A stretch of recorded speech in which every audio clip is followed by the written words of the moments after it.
You are listening to Written in the Stars, Books and Beyond, where hosts from the LCC Library sit down with writers, publishers, entrepreneurs, and literary enthusiasts of all types. Join us as we explore the very heart of the written word. Hello and welcome to Written in the Stars, Books and Beyond. I'm Amy Ewald, and beside me is my co-host Robin Moore. And today we're talking about financial freedom, smart investing, and the power of believing that ordinary people can achieve extraordinarily financial success.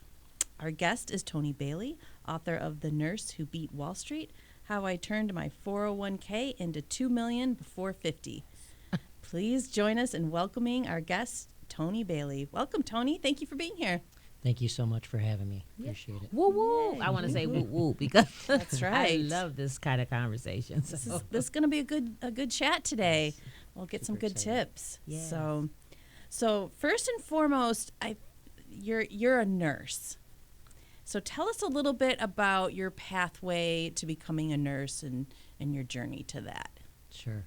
So I was always interested in science classes and health care, and when I was younger, and I spent some time volunteering at MSU in the hospital and really enjoyed the nurses that I worked with doing that. And I thought that was really a way to give back and take care of people and to use my strengths in science and understanding of healthcare. And so now you went to Michigan State and got your nursing degree from there? I did my undergrad at MSU, and I later went to Columbia Southern University and received my MBA. Okay. All righty. So you want to, how did the journey lead you to write your book? I love the title of your book. Let's read it again. The Nurse Who Beat Wall Street. Right. I love that. Thank you. Yeah. So I never set out to write a book. It was just within the last couple of years that I thought about writing a book about this. I had worked at the bedside for years, and I continued to grow my investments and got really good at investing. And I thought I had all this knowledge and skill set, and I really wanted to share it with people.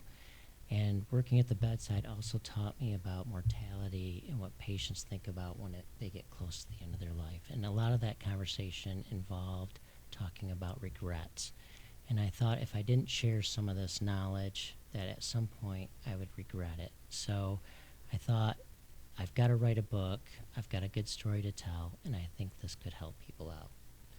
Really, the easy thing would have been just to be quiet, do nothing, retire, and have a good retirement. But that's not always the right thing to do. So That's right. I decided to write a book just within the last couple of years, really. Wow. Thanks for sharing that. Sure. You work in healthcare, education, and publishing, all demanding professions. So how do you balance life, work, and building wealth, right? Right. How do you do that? That's the challenge. I think when you work in healthcare, your focus is really on taking care of other people and taking care of your family. And I feel like that's, as nurses, why we're not the best at investing, because our focus is on everybody else. And to me, you've got to make time. You know, investing is important, but you also got to spend time doing what's really important in life, and that's spending it with your friends and family. Yeah, I think sometimes when we're in that space, if we're going through an illness or something, we don't think about that, right? I'm thinking about my mom, Sure. Yeah. you know, and everything, and the process that I'm going through. It's hard to think about those type of things. So yeah. Yeah. You mentioned regret earlier. Yeah, regret. So, and you said that you spoke with a lot of people, and I think I read this in the first part of your book. What did you think was one of the biggest regrets that people found? Good question. And you mentioned it, I think, Sure. in the preface of your book. The regret is when you get towards that point at the end of your life, you think about what you have accomplished and what you haven't. And taking care of patients, that was a time that I always listened closely, because they gave really good advice when they knew that their life was, close to the end. And regret seemed to bother patients a lot, certain things they didn't accomplish. And I knew if I didn't do this, I would be there someday saying, I really should have wrote that book. I think I could have maybe helped some people out. So I think that's something that patients and everybody focus. You look at your life, what did you accomplish? What didn't you accomplish? And I think regret sometimes stands out when you really think about that. Yeah. Wow. Yeah. Wow. Did you have a particular turning point in your own life of when you really started to focus in on the financial aspects? So for me, this was just an extremely long learning curve. I knew nothing about finance. I learned on my own. I read books. I used to watch business channels and not know anything. I wouldn't understand 90% of what they were talking about when I first started, but I kept forcing myself to learn and read, and eventually I got better and better. So there wasn't probably one turning point, but it was just continuing to force myself to understand and read and learn and watch. That consistency is what I'm hearing. Consistency. Yeah. Consistency. Discipline. That's it. You've got to stay with it, and I wasn't great at it. I didn't start out good, but it was the time I put in, I got better and better. Wow. Yeah. Well, you kind of start your book out by talking about when you were a child. Sure. So tell our listeners about that. Sure. Yeah, my book starts out as an 11-year-old kid riding up to the bank to put in my first deposit, which was a $10 deposit as a kid. And really, the second deposit was more important. And the second deposit was a $1 deposit. And the second deposit was important because that's what created a habit. I knew that if I could save my money before I was protecting myself from myself. I knew that if I could save it, I wouldn't spend it on different things, whether it's toys, baseball cards. Same thing that happens later in your life as an adult, except those toys get more expensive. So I really built a good habit as an 11-year-old kid, is saving first before I spend it. And that carried over later in life into my 401k, putting that money away into my 401k before I had a chance to spend it myself. That I struggle with that. I want to spend it. Yeah. If you keep that money in your savings account, you're going to spend it. But if you put it away before you have the chance to spend it, is the key. And then you get in the habit of not seeing it there, not spending it. Yeah. So Out of sight, out of mind. right, exactly. Have it automatic. You don't see. You don't even know it's gone. Right. And the next thing you know, you're getting this statement in the mail. Oh my Right. gosh, I got all this money saved. Yeah. But I love that. I love that. Thanks for bringing that up about his childhood, because that's important, especially now for our youth. Yeah. This book, is it designed for what age? I mean, So really any age. And it's not perfect. just for nursing or healthcare. I really talk about people, working class people that have 401ks. So your teachers, your electricians, your plumbers, your police officers, your skilled trades, anybody who's putting money into a 401k, it's really for a broad audience. I think when you look at who is it best for, I've received overwhelmingly, as far as comments from my readers who have read this. I've had 60 ARC readers, advanced reader copy, people who've got an early copy. And the majority of them said, I wish I had this book when I was younger, or I'm giving this book to my kids. And when you think about it, the younger generation has the advantage of time, and that's what investing takes. Your money needs time to grow. So really, it benefits younger people more than older people, but really it's for all ages. I think if you're just starting your career, it's a great book. Yeah. Well, my son he's about to start his senior year in high school, and he has some accounts that from grandparents and stuff, and I just think, don't do anything with it. Just keep it where it is, and he'll by the time he's 30 years old, he'd have a significant amount of money. Sure. So along those lines, and I know you teach here at LCC, I do. right? Yeah. So what do you tell your students in terms of your nursing students about financial resilience and wellness and that? Yeah, I appreciate that question. I've been teaching at LCC now for 5 years and love it. It's been a really rewarding job. And I do talk to my students about, usually in their last day before, I teach the last semester of clinicals before they graduate. And I tell them, you've got to invest in yourself. You've got to invest in your retirement. You've got to take care of your body. You only get one of those. And you've got to start when you get that first job. Don't wait. It's always easy to put it off and say, I'll start saving and investing later when I make more money or when X, Y, and Z happens. Start when you get your first paycheck. That's the best opportunity. And they love hearing it. I talk to them sometimes about nursing, and I feel like, sometimes they're looking around or dozing off, not really dozing off. But when I start talking about the finance piece, they're attentive. They want to hear and they want to learn, and they ask great questions. They're receptive to it. Yeah. That kind of goes into my next question. Like, what do you say to people who feel it's too late to start investing? Maybe someone that's in their late 50s, right? Sure. And they just have not did so. Yeah, that's a great question. When I had my ARC readers read early copies, I had a couple people that read it and gave me that feedback. And I adapted and, took that feedback, they said, because I got a divorce or I lost my job or somebody was sick and I had to spend all this money. You've got to start again. And you've got to, it doesn't matter what happened in the past because you can't change that. You can only change going forward. And you might have to change that equation on how much you need to save, but it's never too late to start. But talking about it doesn't solve your problem or help you out. You've got to start back in investing. You got to start doing, right? Yes. Yeah. And one more thing I Yeah, can go add ahead. to that. Don't compare yourself to other people. Compare yourself to what yesterday's version was, and if you're improving from that. Don't compare.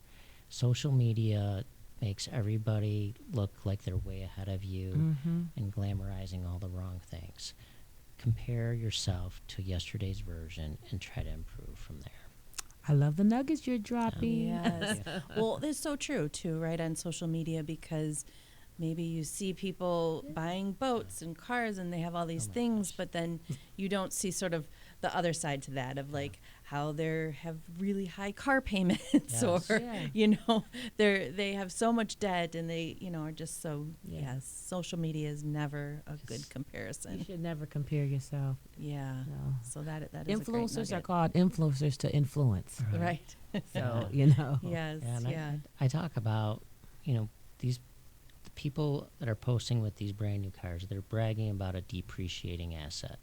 This is something that goes down in value. As soon as you drive off the lot. Yeah. Depreciating these boats, these cars. I think the flex is, listen, I'd love to see social media take on more, like, how much am I saving for my retirement? What do I have in my 401k? Yeah. I just paid off my mortgage.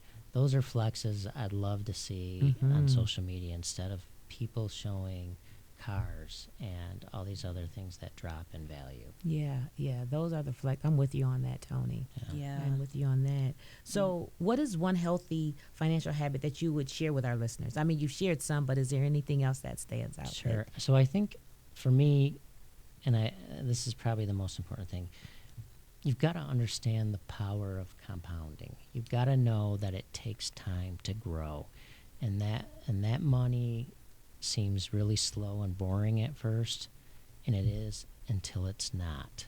But you've got to give it time to grow. And I would say understand compounding. If I can give one thing to take away, understand how that works and the power of it. Okay. That's a good one. That's a good one.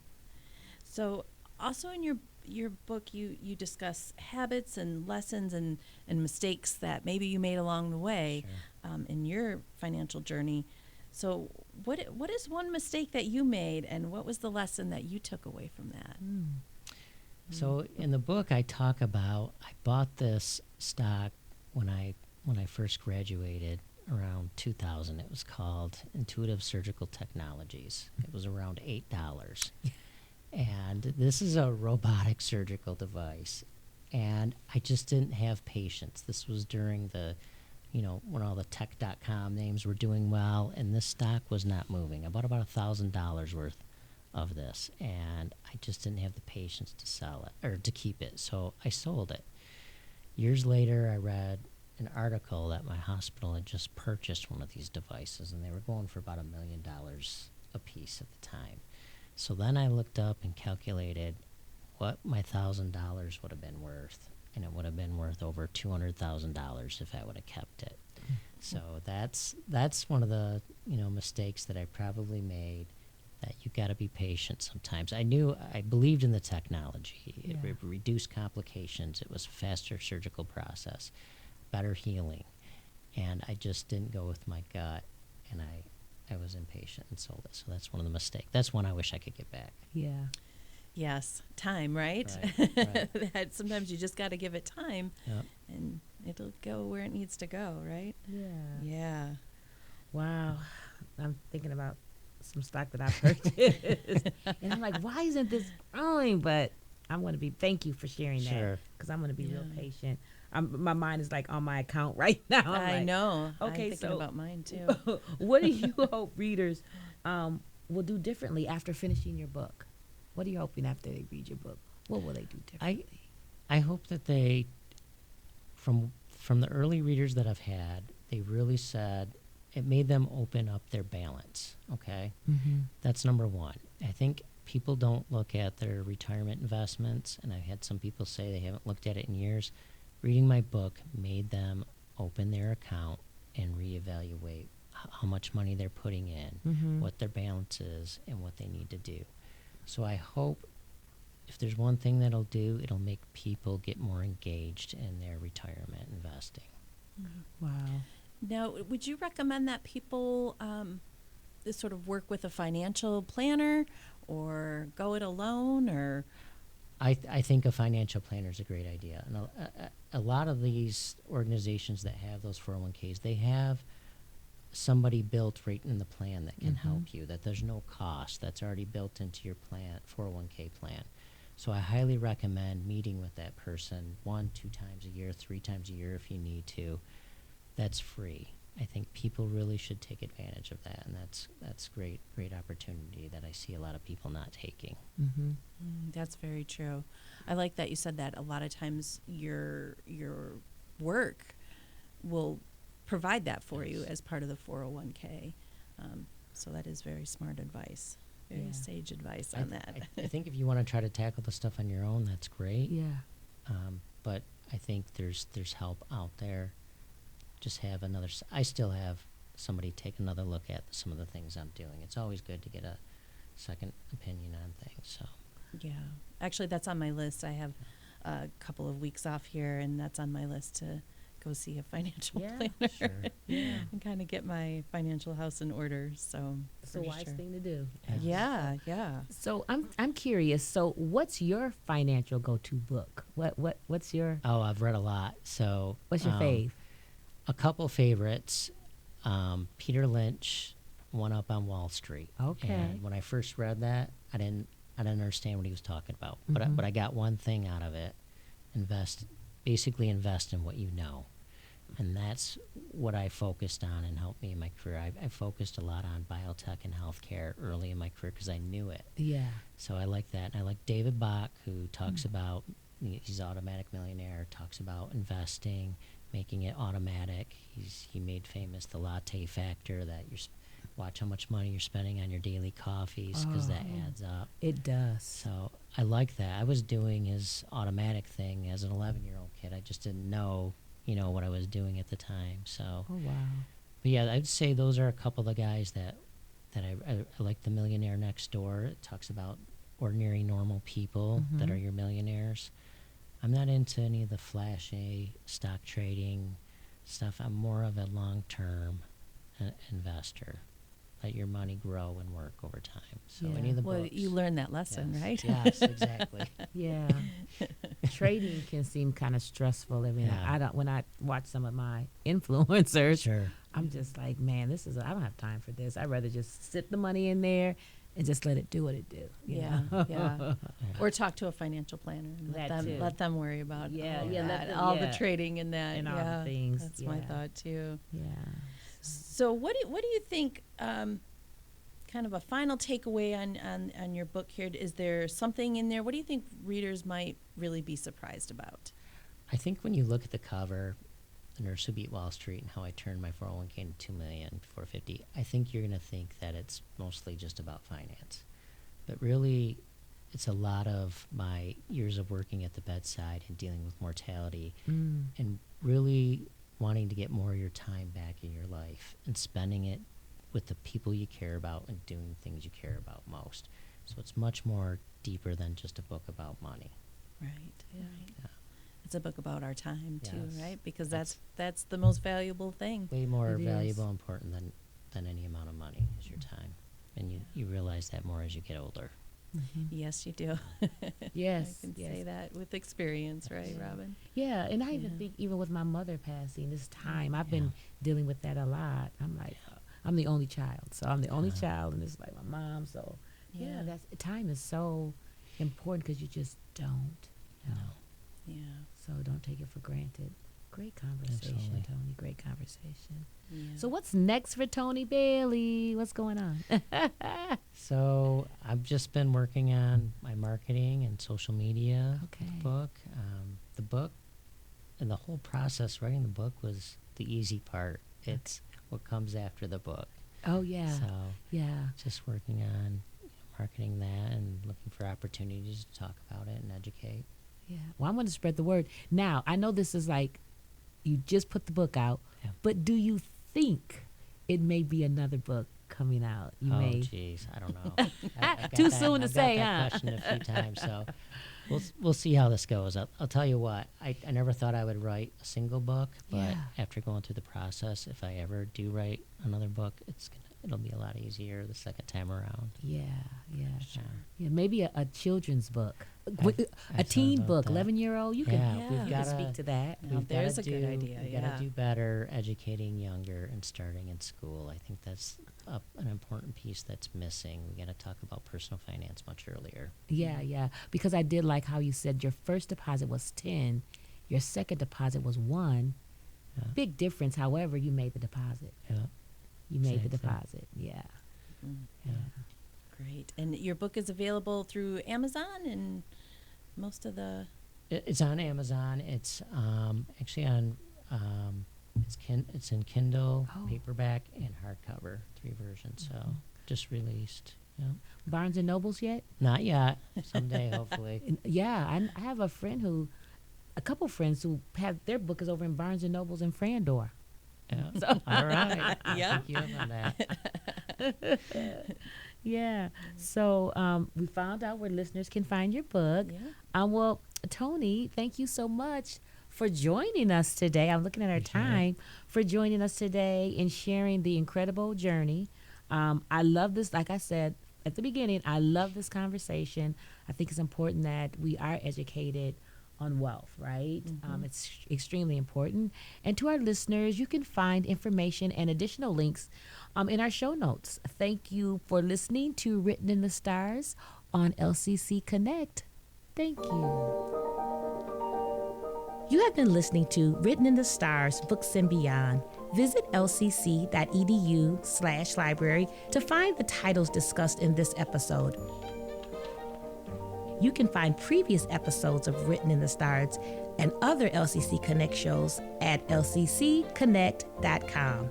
In the words of Miguel de Amuno, I hope, reader, we shall meet again and we shall recognize each other.